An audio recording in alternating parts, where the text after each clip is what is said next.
Hey there! In our previous videos, we talked about what a network is and how IP addresses work. Basically, how devices find each other and communicate. But that brings up a key question.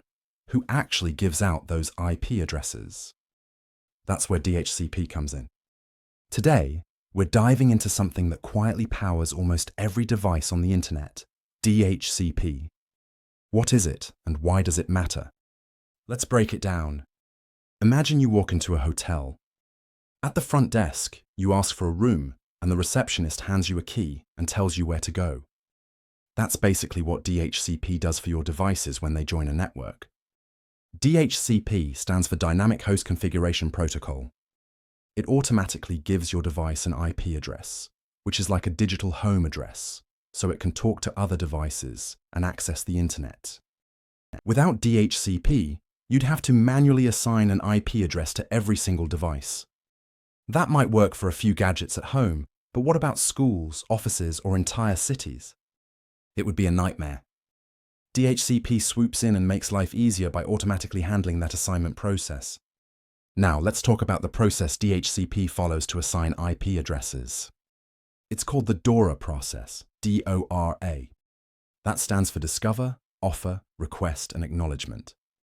These 4 steps help devices and servers communicate clearly and avoid confusion.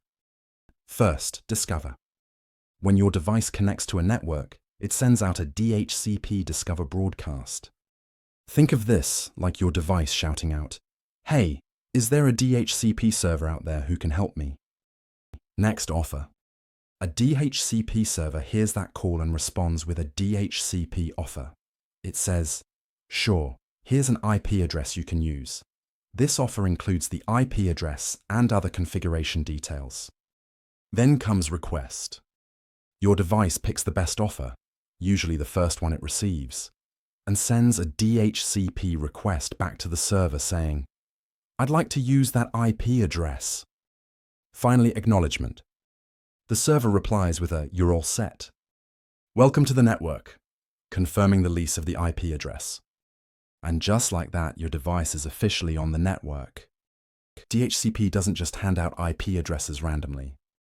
It uses something called a scope, which is a range of IP addresses it can assign. The server also sets a lease time, which is how long your device can use the address before it has to check back in and maybe renew it. This system helps prevent IP conflicts where 2 devices accidentally get the same address. And here's a fun fact. DHCP can also assign other important network info, like the default gateway and DNS server. That means your device not only knows its address, but also how to get out to the internet and resolve domain names like google.com. In cybersecurity, understanding DHCP is crucial because attackers can exploit it. For instance, they might set up a rogue DHCP server to hand out malicious IP settings, redirecting users to fake websites. That's why securing your network infrastructure is just as important as securing your endpoints. So next time your phone hops onto Wi-Fi and just magically works, remember the little behind-the-scenes magic of DHCP making it all possible. We also have a whole playlist of videos covering networking concepts, including training that aligns with the CompTIA Network Plus certification. Be sure to check it out if you're ready to go deeper. Give us a like and hit subscribe for more cybersecurity tips. Give us a like and hit subscribe for more cybersecurity tips. Catch you next time.